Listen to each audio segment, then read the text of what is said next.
So good evening friends. আমাদের সেটে একটু গণ্ডগোল হচ্ছিল, সেজন্য আমরা একটু দেরি হলো।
Causticum, the Hahnemann's a great discovery and a very important medicine for rheumatism. আজকের আমাদের আলোচ্য বিষয় রিউমেটিজম, বাতের ব্যথা। So rheumatism are of different kinds. Rheumatism are of different kinds. Normally সারা শরীরে ব্যথা হচ্ছে,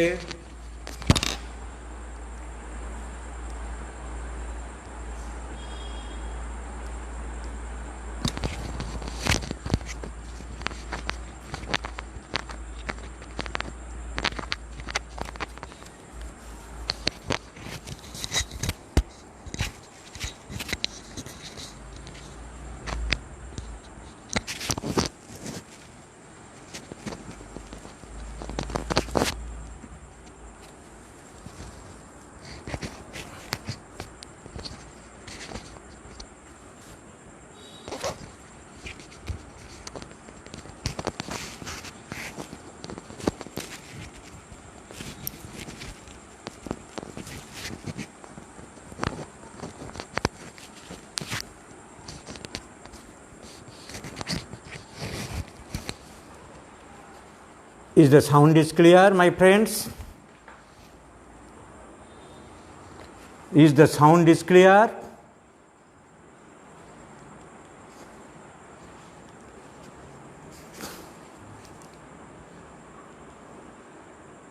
Sound is clear? All clear? So, rheumatism. What is called rheumatism?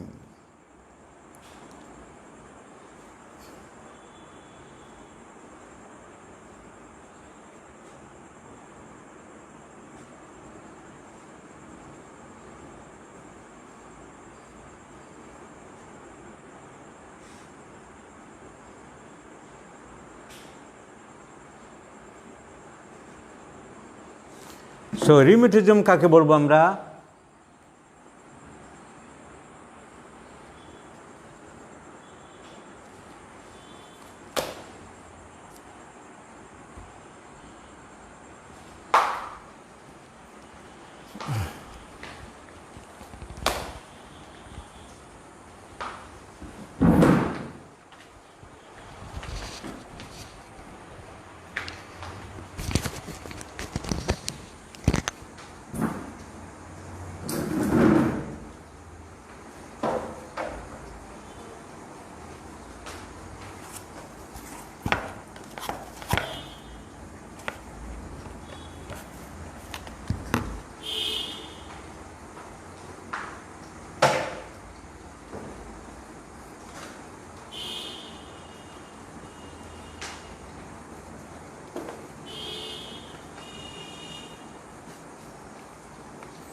any inflammation and pain in the joints or in the fibrous tissue is called rheumatism.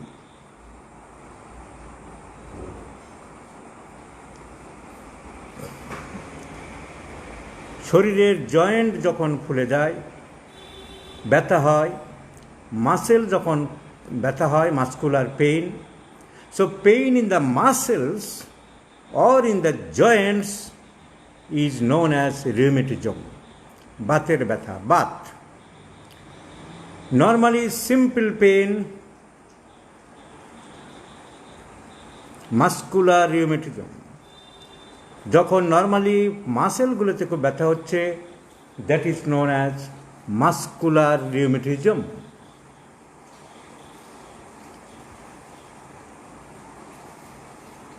It may be cold exposure, it may be drenching or waiting in rain, বৃষ্টিতে ভিজে হতে পারে, after heavy exertional work, খুব বেশি ভারী কাজ করে হতে পারে। Normal rheumatism or muscular rheumatism.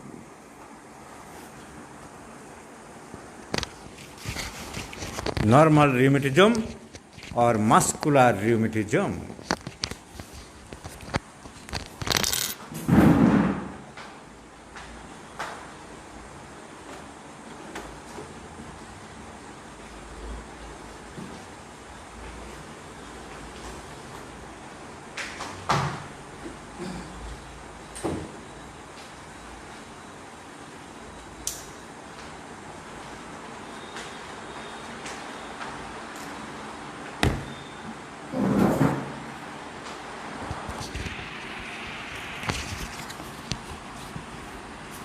So normal rheumatism or muscular rheumatism.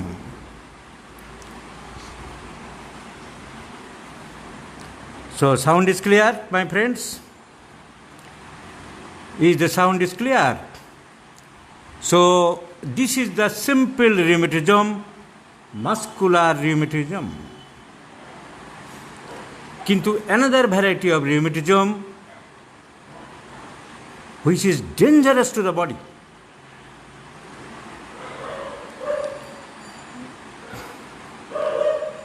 কথা কেটে যাচ্ছে, আপনার ওখানে নেটওয়ার্কের গন্ডগোল হচ্ছে, একজন এলাকায় গন্ডগোল হলে আমরা কি করব? কথা কি কেটে যাচ্ছে সবার? Clear? So another rheumatism is known as rheumatoid arthritis. Rheumatoid arthritis, that is the autoimmune condition, বডির ইমিউন সিস্টেম ডিজঅর্ডার হয়েছে, caused by the disturbance of the immune system of the body, immunological disorder.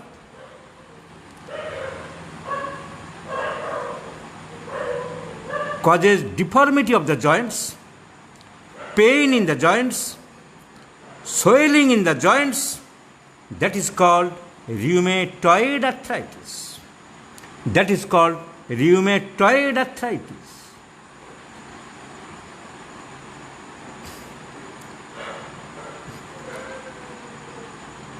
So this is the difference between rheumatism, normal rheumatism, and the rheumatoid arthritis.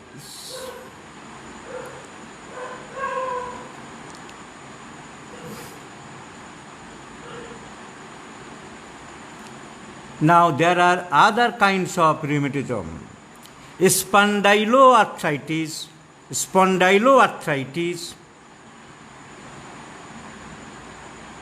ankylosing spondylitis, different kinds of rheumatism. So we shall learn about these different kinds of rheumatism and their important homeopathic medicines. The best medicine is causticum, medurinum, Rastox, এইসব ওষুধগুলো নিয়ে আলোচনা করব। Now, what is ankylosing spondylitis?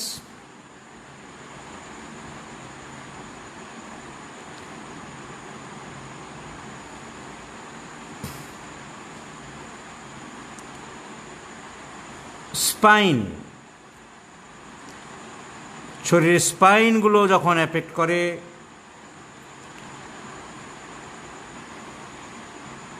খুব অল্প বয়সে আরম্ভ হয় না, 25, 26, 28, 30 বছরের পর থেকে আরম্ভ হয়।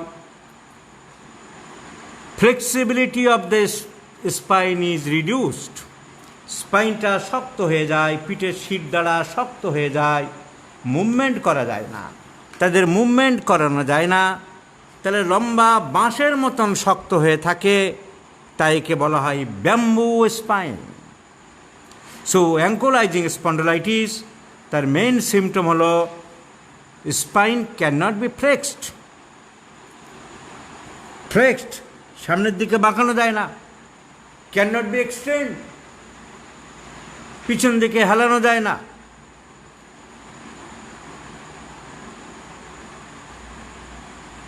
ব্লাডের কম্পোজিশন চেঞ্জ হয়।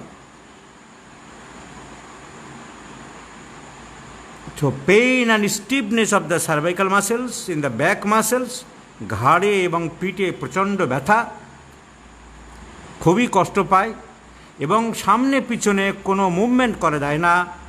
স্পাইনটা শক্ত হয়ে যায়, শির দ্বারা শক্ত হয়ে যায়, তাকে বলা হয় অ্যাঙ্কোলাইজিং স্পন্ডলাইটিস। এই সেলে B27 পজিটিভ হয়। এই সেলে B27 পজিটিভ হয়। তাহলে যদি আমার ডাউট থাকে, অ্যালোপ্যাথিরা কথায় কথায় এগুলো করতে বলে, আমাদের না করলেও কোনো ট্রিটমেন্টের অসুবিধা হয় না। সো এই সেলে B27 পজিটিভ হবে।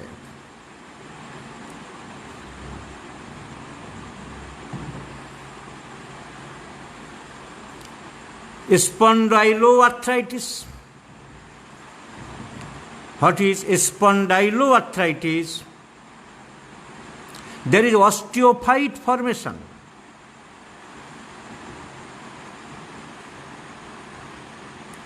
Osteophyte formation of the vertebral bodies. Vertebral bodies extra calcium deposit হয়ে যায়।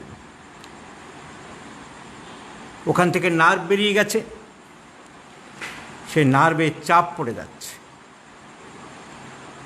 নারকেল গাছের যে ডাল আছে, নারকেল গাছের ডালের মতন দুই দিক দিয়ে আমাদের ভার্টিব্রার দুই দিক দিয়ে নার্ভ বেরিয়ে গেছে।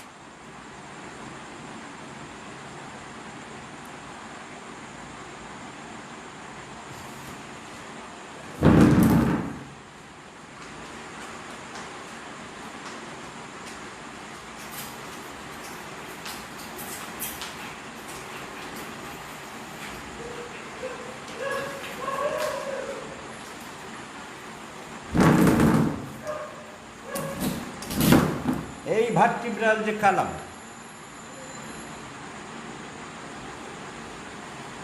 ব্রেন থেকে যে বেরিয়ে এসেছে স্পাইনাল কর্ড, স্পাইনাল কর্ড ব্রেনের প্রলঙ্গেশন। স্পাইনাল কর্ড, এই স্পাইনাল কর্ড যখন বেরিয়ে আসলো, ভার্টিব্রাল বডির ভিতর দিয়ে যে ক্যানেল আছে, যার নাম ভার্টিব্রাল ক্যানেল, ভার্টিব্রাল ক্যানেলের ভিতর দিয়ে স্পাইনাল কর্ড চলছে চলছে চলছে, একেবারে শেষ পর্যন্ত চলছে আপ টু দ্য কক্সিস। তারপরে গিয়ে ওখানে ঘোড়ার লেজের মতন আলাদা হয়ে গেছে, ঘোড়ার লেজের মতন আলাদা হয়ে গেছে, তার নাম কডা ইকুইনা, তার নাম কডা ইকুইনা। তো এই ভার্টিব্রাল কালাম যে স্পাইনাল কর্ড এসছে তা ভার্টিব্রাল বডি থেকে দুই দিকে ভাগ হয়ে গেছে, নারকেল গাছের পাতার মতন দুই দিকে ডাঁট যেমন বেরিয়ে গেছে নারকেল গাছে, সেই রকম বেরিয়ে গেছে। তার আবার নিয়ম আছে, সেগুলো অ্যানাটমি যেদিন পড়াবো সেদিন বলবো।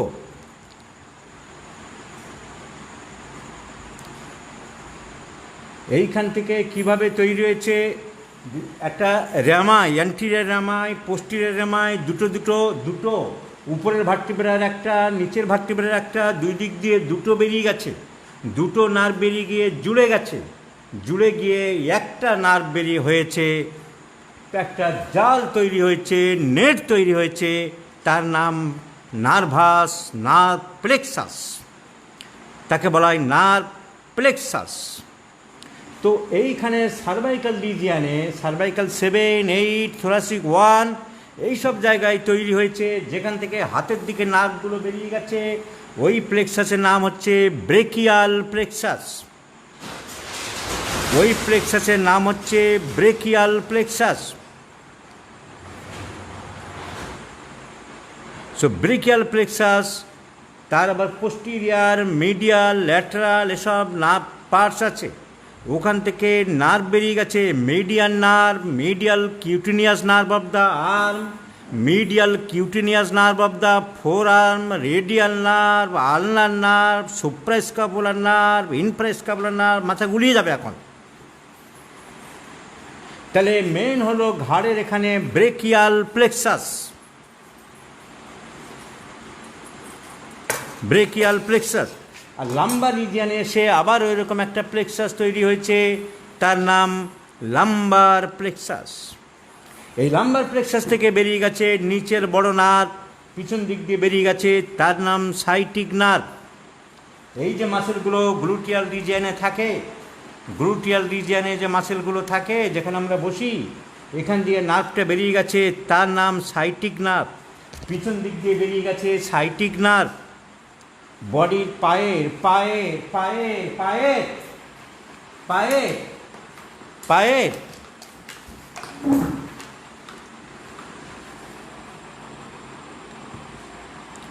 পায়ের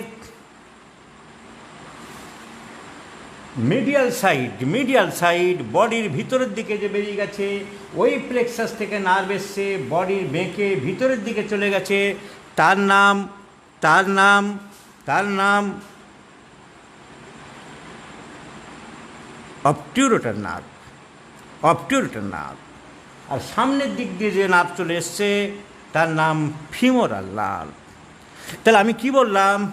আমি বললাম যে এই যে শিরদাঁড়া থেকে যে স্পাইনাল কর্ড বেরিয়ে এসছে, ওর ভিতরে কিছু কি করে হয়েছে সেটা পরে বোঝাতে হবে। দুটো নেটওয়ার্ক তৈরি করে, যেমন আমাদের মোবাইলের নেটওয়ার্ক বলি, যেমন স্টেশনের অনেক তার, রেল লাইন এদিক থেকে ওদিক থেকে এসে এই দিকে একটা চলে যাচ্ছে, ওই দিকে একটা চলে যাচ্ছে, এই দিকে একটা চলে যাচ্ছে, আর জাংশন থেকে বিভিন্ন দিকে চলে যাচ্ছে। আমরা বুঝতে পারি না, যারা ইঞ্জিনিয়ার তারা জানে যে এইখানে এই গাড়ি ঢুকবে, ওইখান থেকে ওই গাড়ি ক্রস করে বেরিয়ে যাবে। আমরা দেখছি এদিকে লাইন বেরিয়ে গেছে, ওদিকে লাইন বেরিয়ে গেছে, ওদিকে লাইন বেরিয়ে গেছে, ক্রসিং হচ্ছে, কিভাবে হচ্ছে, কেন হচ্ছে, সব তাদের মেকানিজম, ইঞ্জিনিয়ারদের লাইন, আমরা বুঝি না। তাই বিভূতিভূষণ পথের পাঁচালী উপন্যাসে বলেছে, অপু যখন প্রথম রেল লাইন দেখতে গেল, যেদিন অনেক দূরে বেরিয়ে গেল নিশ্চিন্দিপুর গ্রামে, বিভূতিভূষণের উপন্যাসে, বাচ্চা অপু ছেলে বুঝতে পারছে না তারের ভিতর দিয়া কিসের শব্দ হইতেছে, এত শোঁ শোঁ করিয়া শব্দ হইতেছে কেন? বিভূতিভূষণ লিখছেন, এ কিসের শব্দ? তাহার দিদি দুর্গা বলিল, তারের মধ্য দিয়া কথা যায়। কাহারা কথা বলে, কোথায় কথা যায়? এসব আমরা পড়েছি পথের পাঁচালীর বিখ্যাত উপন্যাস। ওই রেলগাড়ি রেল লাইনের উপর দিয়া কি করিয়া চলে, পড়িয়া যায় না কেন, কাহারা ওঠে গাড়িতে, কোথায় যায়? আমাদের যেমন বুঝি না, বাচ্চা অপু যেমন বোঝেনি, আমরা রেল লাইনের জাংশনগুলো তো এরকম ঠিক বুঝতে পারি না, ইঞ্জিনিয়াররা বুঝবে। আমরা সেই লাইনটা এখানে বোঝার চেষ্টা করব। ওই রকমভাবে বিভিন্ন দিক থেকে নার্ভ বেরিয়ে গেছে। তাহলে সুপিরিয়র এক্সট্রিমিটি, হাত, হাতের এখান দিয়ে এই হাতের আর্ম, ফোর আর্ম, হ্যান্ড, এদের যত নার্ভ সাপ্লাই হয়েছে সব ঘাড়ের এখান থেকে এসছে, ঘাড়ের এখান থেকে এসছে। তার নাম ব্রেকিয়াল প্লেক্সাস, তার নাম ব্রেকিয়াল প্লেক্সাস। ওখান থেকে এসেছে ulnar nerve, radial nerve, median nerve, medial cutaneous nerve of the arm, medial cutaneous nerve of the forearm, etcetera etcetera. আর তৈরি হয়েছে, আর এই যে মাঝখানে যে থোরাসিক ভার্টিব্রা, ওখানে যেগুলো তৈরি হয়েছে সেগুলো অন্য ব্যাপার, সিম্প্যাথেটিক, প্যারাসিম্প্যাথেটিক সব পরে বলবো। আর লাম্বার রিজিয়ানে, লাম্বার এবং স্যাক্রাল রিজিয়ান থেকে আবার এরকম একটা নেটওয়ার্ক তৈরি হয়েছে, প্লেক্সাস তৈরি হয়েছে, যে নার্ভগুলো নিচের দিকে যাচ্ছে, নিচের দিকে যাচ্ছে। হাতের দিকে যে যত নার্ভ এসছে তার মধ্যে 3টে নার্ভ মনে রাখতে হবে, বেশি ইম্পর্টেন্ট। একটা হলো বডির ভিতরের দিকে আলনার নার্ভ, একটা হলো বাইরের দিকে রেডিয়াল নার্ভ, আর একটা মাঝখান দিয়ে মিডিয়ান নার্ভ। 3টে মেইন মনে রাখতে হবে হাতের। ব্রেকিয়াল প্লেক্সাস, এখানে যে প্লেক্সাস তৈরি হয়েছে, এখানে যে নেটওয়ার্ক তৈরি হয়েছে, 3টে নার্ভ মেইন। একটা বডির ভিতরের দিকে, হাতের ভিতরের দিকে চলে এসছে, তার নাম আলনার নার্ভ। একটা বাইরের দিকে গেছে, তার নাম রেডিয়াল নার্ভ। একটা মাঝামাঝি এসছে, তার নাম মিডিয়ান নার্ভ, মিডিয়ান। আর লাম্বার প্লেক্সাস, এখানে যে প্লেক্সাস তৈরি হয়েছে সেখান থেকে 3টে নার্ভ এরকম বেরিয়ে গেছে 3 দিক দিয়ে। যেটা পিছন দিক দিয়ে গেছে তার নাম সাইটিক নার্ভ, যেটা থাইয়ের সামনের দিক দিয়ে এসছে তার নাম ফিমোরাল নার্ভ, আর যেটা পায়ের ভিতরের দিক দিয়ে এসছে তার নাম obturator nerve. Causticum acts over this nerves. Causticum has a great affinity over this peripheral nerves. It acts both the central nervous system and the peripheral nervous system. Central nervous system মানে brain and spinal cord. Central nervous system কাকে বলবো আমরা? Brain and spinal কর্ডকে central nervous system বলবো। Brain, তার সামনের দিকের বড় অংশের নাম হচ্ছে সেরিব্রাম, পিছন দিকের নাম হচ্ছে সেরিবেলাম।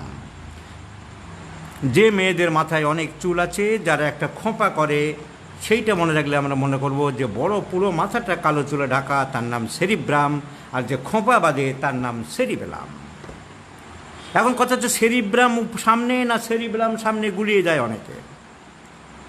কাউকে যদি পা নিচে ফেলে, পা দিয়ে মারাও নিচে নিচে আন্ডার, তাহলে সে চেঁচিয়ে বলবে গেলাম গেলাম মরে গেলাম। সো গেলাম মিনস বেলাম, বেলাম নিচের দিকে, সেরি বেলাম, বেলাম হচ্ছে গেলাম থেকে মরে গেলাম। So cerebrum and cerebellum.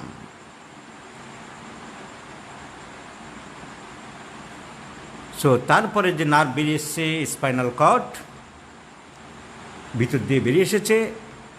তার দুই পাশ দিয়ে যখন টুইক বেরিয়ে গেছে, টুইক সব জায়গা দিয়ে বেরোয়নি, কিছু কিছু জায়গায় নেট তৈরি হয়েছে, একটা প্লেক্সাস, মাকড়সার জালের মতন প্লেক্সাস তৈরি হয়েছে। সেটা দুটো, একটা হচ্ছে ঘাড়ের কাছে, তার নাম সার্ভাইকাল প্লেক্সাস আর ব্রেকিয়াল প্লেক্সাস, আর একটা নিচের দিকে তার নাম লাম্বার প্লেক্সাস।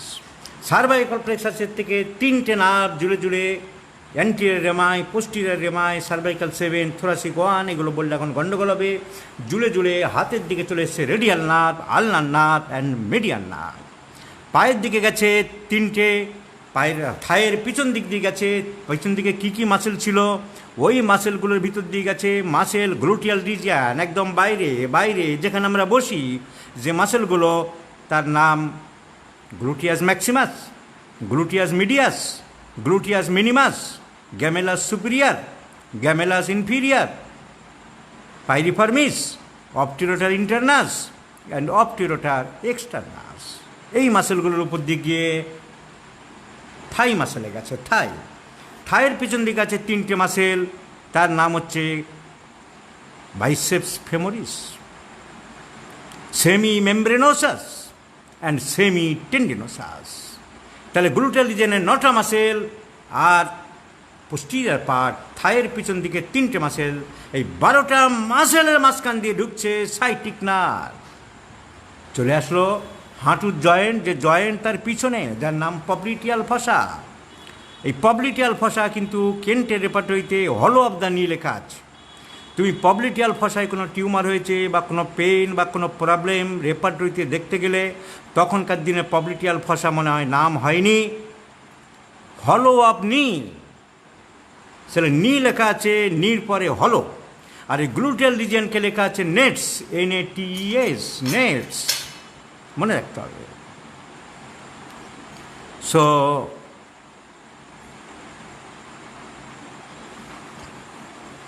ওই নার্ভ সাইটিক নার্ভ, অবটুরেটর নার্ভ, আর সামনের দিক দিয়ে এসছে, সামনের দিক দিয়ে এসছে, সামনের দিক দিয়ে এসছে, সামনের দিক দিয়ে এসছে femoral nerve, femoral nerve, femoral nerve সামনের দিক দিয়ে যে মাসেল আছে, পায়ের সামনের দিকের মাসেলের উপর দিয়ে এসছে ফিমোরাল নার্ভ, সামনের দিকে মাসেল আছে সার্টোরিয়াস, টেন্সার ফাসালাটা, আর্টিকুলারি জেনু, রেক্টাস ফেমোরিস, ভাস্টাস ল্যাটারালিস, ভাস্টাস মিডিয়ালিস অ্যান্ড ভাস্টাস ইন্টারমিডিয়াস, এই মাসেলগুলোর উপর দিয়ে এসেছে ফিমোরাল নার্ভ। আর মাঝখানে বডির ভিতরের দিকে আমার থাইয়ের ভিতরের দিকে এসছে অবটুরেটর nerve.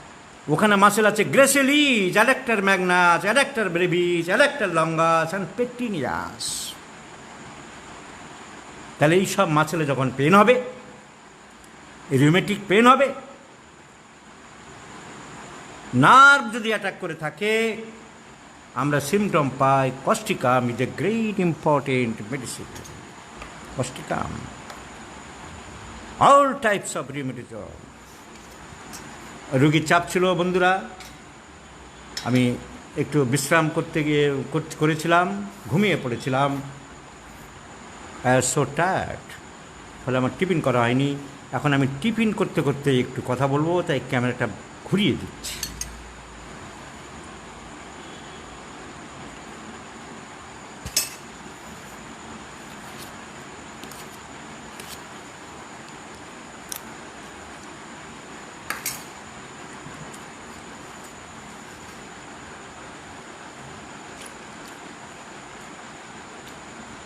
So, rheumatism.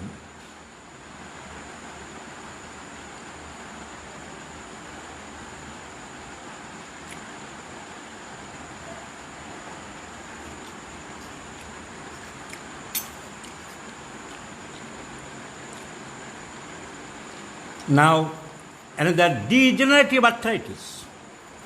Another arthritis is known as degenerative, যেখানে ক্ষয় হয়ে যাচ্ছে, তার নাম degenerative arthritis.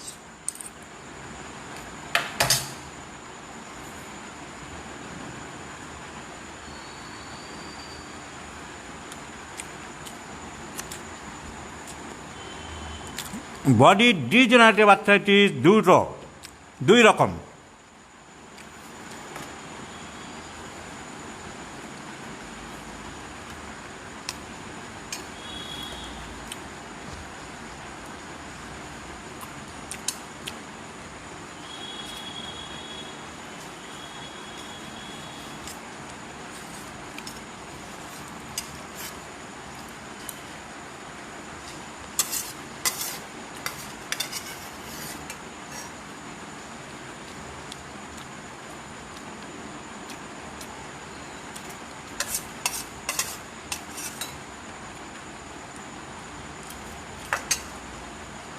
Spondylosis and osteoarthritis.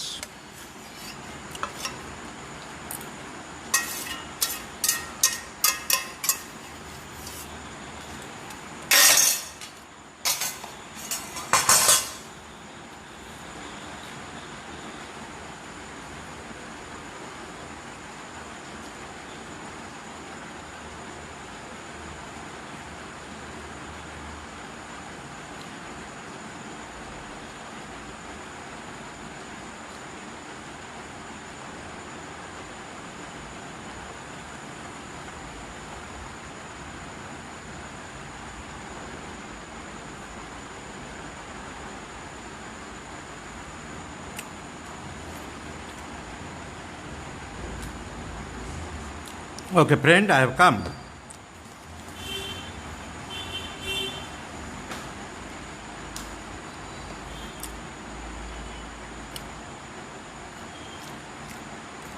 তাহলে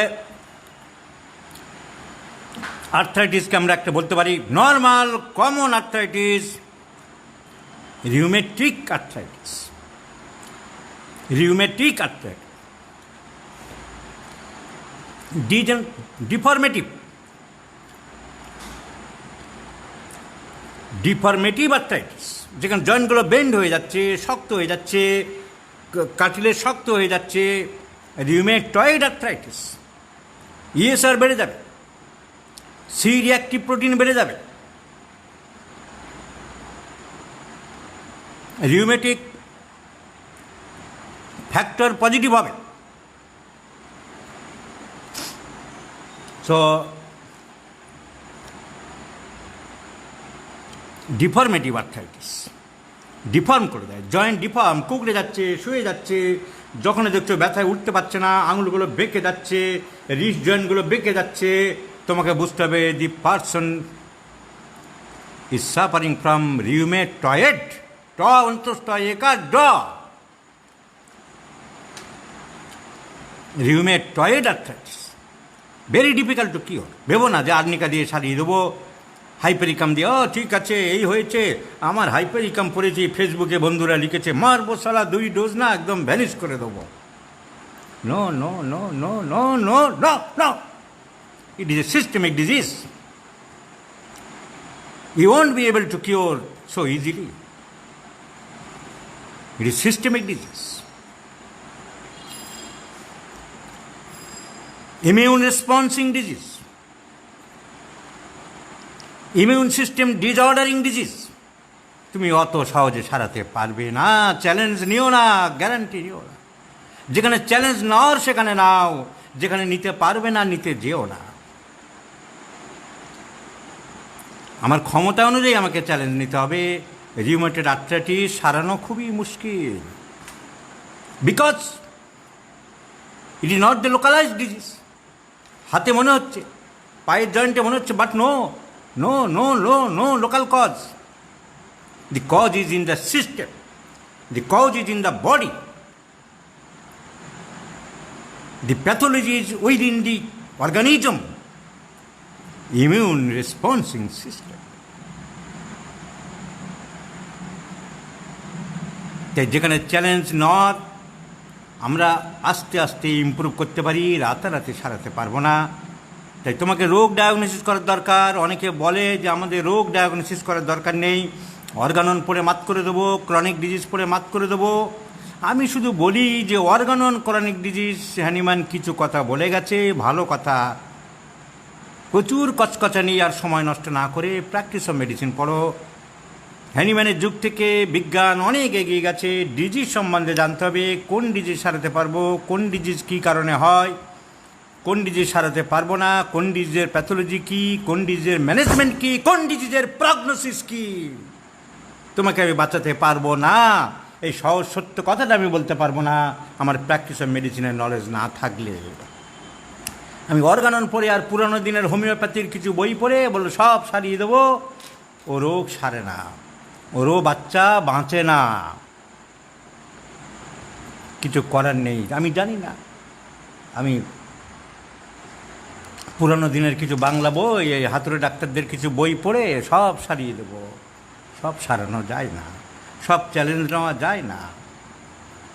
মাসে 3,000 টাকার চাকরি করে 1 কোটি টাকার ফ্ল্যাট কেনা যেমন স্বপ্ন দেখা, সব চ্যালেঞ্জ নেওয়া যায় না।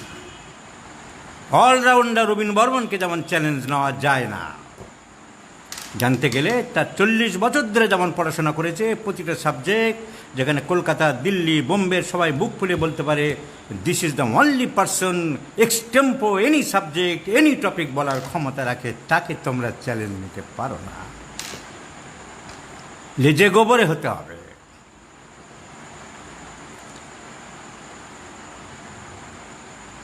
হিন্দি সিনেমায় যেমন থাকে না, নায়ককে মারার জন্য ভিলেনরা একটার পর একটা অস্ত্র ছাড়ছে, যে একজন পড়ে গেল মার খেয়ে আরেকটা কোত্থেকে দৌড়ে আসে, আবার সেটা পড়ে গেল, আবার কোত্থেকে এরকম চেন ঘোরাতে ঘোরাতে আসছে দুটো, হয় এরকম করতে করতে আবার 2 দিক দিয়ে নায়ক 2 ঘুষি দিল, ছিটকে কোথায় পুকুরে গিয়ে পড়লো, তারপর আরেকটা আসছে রড ঘোরাতে ঘোরাতে, তারপর সেটাকে মারলে 1 লাথি, সেটা গিয়ে একটা তৈরি করা থাকে সিন, তরকারি ভর্তি একটা জায়গা থাকবে, তার উপরে গিয়ে পড়বে, কুমড়ো পটলগুলো সব ফাটবে। তো এরকম ফটাস ফটাস করে ফাটবে বাপু রবীন বর্মনকে চ্যালেঞ্জ নিলে। এনি সাবজেক্ট এনি টপিক বলার, বোঝানোর, লেকচার দেওয়ার ক্ষমতা আমি রাখি। কারণ প্রতিটা সাবজেক্টে ওরাল পরীক্ষায় 80% নম্বর নিয়ে পাস করেছি। So another arthritis is known as degeneration. নষ্ট হয়ে যাচ্ছে, ক্ষয়ে যাচ্ছে। তাহলে একটা ক্ষয়ে যাচ্ছে কম, ডিফর্মিটি বেশি, এঁকে বেঁকে যাচ্ছে। ভঙ্গিল পর্বতমালা, আমরা ছোটোবেলায় পড়েছিলাম পর্বতমালা, এঁকে বেঁকে উঠছে, তার নাম রিউমেটয়েড আর্থ্রাইটিস। আর একটা ক্ষয়ে যাচ্ছে, হাড় ক্ষয়ে যাচ্ছে, হাড়ে ঘুণ ধরে, বাঁশে যেমন ঘুণ ধরে, শিরিষ কাঠে যেমন ঘুণ ধরে, হাড়েও ঘুণ ধরে, ক্ষয়ে যায়। তাকে বলা হয় ডিজেনারেশন। দুটো শব্দ, একটা রিজেনারেশন, একটা ডিজেনারেশন। এই দুটো শব্দ কোত্থেকে আসছে? ইনফ্লামেশন থেকে। ইনফ্লামেশন মানে বাংলায় প্রদাহ। এই যে ধাম প্রদাহ, মার ঘুষি শালাকে মার, প্রদাহ, ইনফ্লামেশন। সো ইনফ্লামেশন, ফুলে গেল জায়গাটা, বাইদা ট্রমা, আঘাত। সো আঘাত লেগে হতে পারে, না ওকে অ্যাসিড ঢেলে দে, কিছু হাতে অ্যাসিড ঢেলে দিল, ফুলে গেল। না ওকে দিয়ে পিঁপড়ে দিয়ে কামড় লাগা, so biting by the insects, ফুলে গেল। So maybe any cause, either trauma or chemical acid, alkali, or biting of the poisonous animal, serpents. So by any means, when there is inflammation of the body, তাকে বলছি আমরা inflammation. So inflammation is the physico-chemical process, chemical. So it is a physico-chemical process by which the cells of the body is injured. বডির টিস্যুটা injury হচ্ছে, কিন্তু সেই ইঞ্জুরির কী হবে? ইস্পাত নয় তেজপাত হবে না, ইস্পাত মানে ফিরে আসবে, রোগী ভালো হয়ে যাবে, provided the injury is sufficient two normalise, আবার ঠিক হয়ে যাবে। সো ইনফ্লামেশন, প্রদাহ, শরীরের যে কোনো জায়গায় আঘাত লেগে হোক, ফিজিক্যাল, কেমিক্যাল লেগে হোক, বাইটিং অফ ইনসেক্টস হোক, পয়জনাস পোকামাকড় কামড় দিয়ে হোক, the cells of the body is injured, provided the injury is not sufficient to complete death of the tissue. টিস্যুকে মারবে না। So there is chance of regeneration. যদি রিজটা ফেরত আসে, আবার ঠিক হয়ে যায় কদিন পরে, কিরে হাতে কি হলো, আর বলো না বড্ড লেগেছে, due to inflammation by injury. তাহলে আবার ঠিক হলো, কি 4 দিন পরে, কিরে ঠিক আছে, হ্যাঁ ঠিক হয়ে গেছে, একটু লেগেছিল। সো রিজেনারেশন, ঠিক হয়ে গেল। যদি ঠিক না হয়, দ্যাট ইজ ডিজেনারেশন, নষ্ট হয়ে গেছে, খারাপ হয়ে গেছে, এমন মার মেরেছে যেখানে টিস্যু ছিঁড়ে গেছে, নার্ভ ফেটে গেছে। তাহলে জয়েন্টের ভিতরে যে কার্টিলেজ থাকে, যে চাদর দিয়ে কভারিং করা থাকে, দুটো জয়েন্টের ভিতরে প্রকৃতি বাইরের দিকে মুড়ে দিয়েছে, যে চাদর কাপড় দিয়ে মুড়ে দেয়, তার নাম ক্যাপসুল। ওই ক্যাপসুল ক্ষয়ে গেছে, ওই হাড়ের মাথা ক্ষয়ে গেছে। It is degeneration. So degenerative diseases আর দুটো মেন মনে রাখতে হবে, spondylosis and osteoarthritis.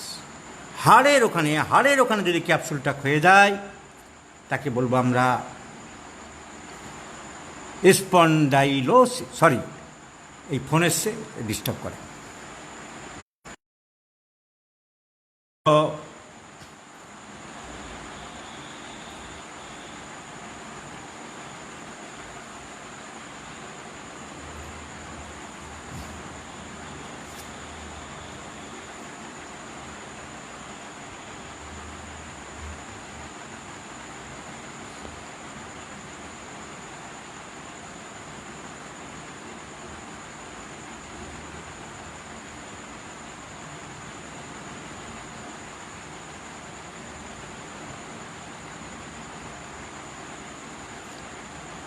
So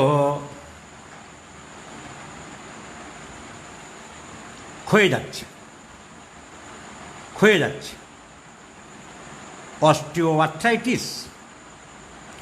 osteoarthritis এবং শিরদাঁড়ার ওখানে যে ক্ষয়ে যাচ্ছে তাকে আমরা বলছি স্পন্ডাইলোসিস। ফেসবুকটা খুলুন স্যার, বাতের ব্যথা পড়াচ্ছি, এগুলো কাজে লাগবে আপনার। So this is called spondylosis.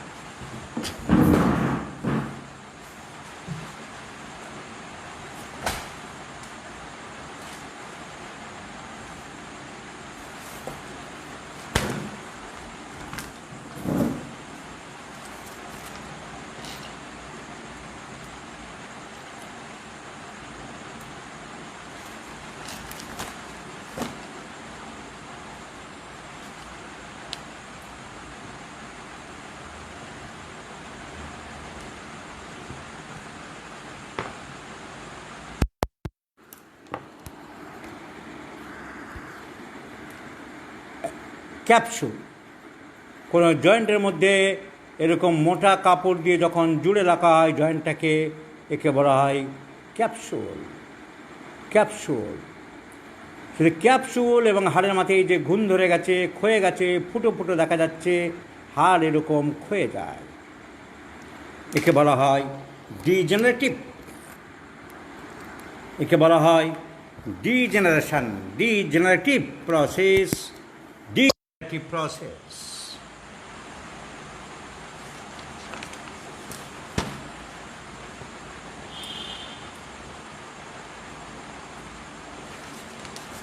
Bones একটা সময় এরকম ক্ষয়ে যায়, যত বয়স বাড়ে এরকম ক্ষয়ে যায়, সলিড ভাব আর থাকে না, ভিতরে ফাঁপা হয়ে যায়, ঘুণ ধরে যায়, ক্ষয়ে যায়। এবং এই যে বোনসের কাভারিং থাকে, এই দুটো নীল দাগ, this is known as capsule. এই ক্যাপসুলটাও ক্ষয়ে যেতে থাকে একসময়। কারণ ক্যাপসুলটা ক্ষয়ে যায় কখন? যখন একটা হাড় আরেকটা হাড়ের গায়ে গিয়ে পড়ে।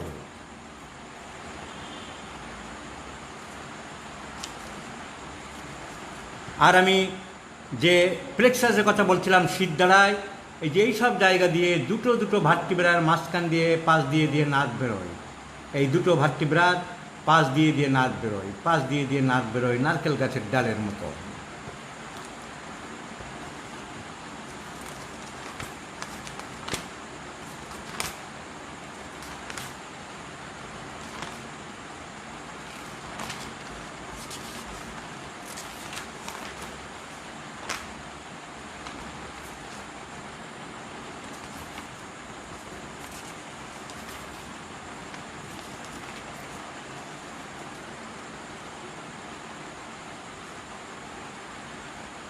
এই যে একটা হিপ জয়েন্টের ছবি, হিপ জয়েন্ট, এই যে হাড় ক্ষয়ে গেছে, এই যে মাঝখানের যে প্লেট, এটাকে বলে আর্টিকুলার কার্টিলেজটা ক্ষয়ে যায়।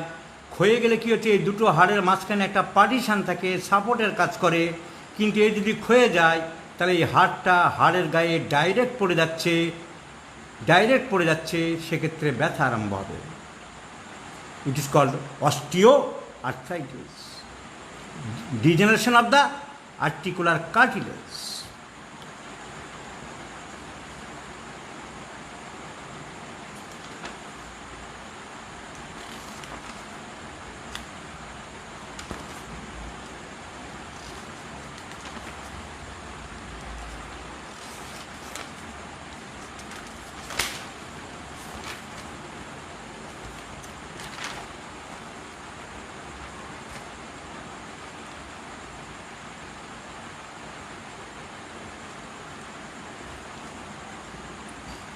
এইবারে কি হয়, যখনই ক্ষয়ে যায়, একটা হাড়ের গায়ে গিয়ে পড়ে, তখন হাড় আবার কিছু নতুন ক্যালসিয়াম অস্টিওব্লাস্ট সেল আরম্ভ হয়। তখন তাকে বলা হয় নিউ অস্টিওফাইট ফরমেশন। আবার নতুন হাড় গজায়, যেগুলো নরম শক্ত হয় না, ফলে ব্যথা আরম্ভ হয়। এই ভার্টিব্রা দেখাচ্ছে একটা,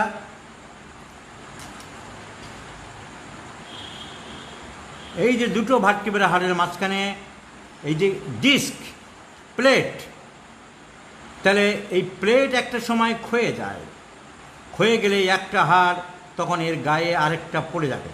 ছবি আছে আমার কাছে, এক্স প্লেট। তাহলে ব্যথা হবে। এবং হাড়ের নিয়ম হলো, হাড়ের যদি দুটো হাড়ের মধ্যে পার্টিশন করে রেখেছে, দুজনের মধ্যে ঝগড়া না বাঁধে, তাই এই পার্টিশন করা ছিল, এই ডিস্ক দেওয়া ছিল। ডিস্ক যদি ক্ষয়ে যায়, নষ্ট হয়ে যায়, একটা আরেকটার গায়ে পড়ে, তখন হাড়ের এই গা থেকে কিছু কিছু ক্যালসিয়াম বেরোয়, জড়ো হতে থাকে। এই জন্যে হাড় ভেঙে গেলে হাড় অটোমেটিক জোড়া লেগে যায়, যদি না তাকে জুড়ে দেওয়া যায়। এই দুটো হাড় যদি ভেঙে আলাদা হয়ে যায়, তাহলে কোনো দিন জোড়া লাগবে না চট করে। কিন্তু যদি একটু চেপে চুপে গায়ে লাগিয়ে দেওয়া যায়, তাহলে হাড় আবার নিজের থেকে জোড়া লাগে। যেমন অনেক গাছের ডাল বেরোয়, এই জন্য অনেক গ্রামের দিকে হাতুড়ে লোকেরা আছে যে হাড় ভাঙার ডাক্তারদের কাছে যায়। কলকাতা থেকে যাচ্ছে গ্রামে, কেন না হাড় ভাঙা ডাক্তারের কাছে যাচ্ছে। সে কী করছে, চেপে চেপে দিয়ে বাঁশের কাঠি দিয়ে বেঁধে দিচ্ছে। কিন্তু কি হলো, সে অ্যানাটমি জানে না, সে টিভির মনিটরে দেখেনি ঠিকমতো জোড়া লাগলো কি না। এবারে হাড় জুড়ে গেল, কিন্তু ডিফর্মড হয়ে গেল। আর হাত বা পা আর ঠিকমতো ফ্লেকশন করতে পারছে না। হাড় ভাঙা ডাক্তারের কাছে গেছিল, সার্জেন পাশে বসে আছে নীলরতন সরকার হসপিটালে, মেডিকেল হসপিটালে, তাদের আর দেখালো না। সে হাতুড়ে কী করলো, চেপে চুপে দিয়ে বেঁধে দিল, আর হাড় গায়ে লেগে গেল, কিন্তু তার লাইফ বরবাদ হয়ে গেল।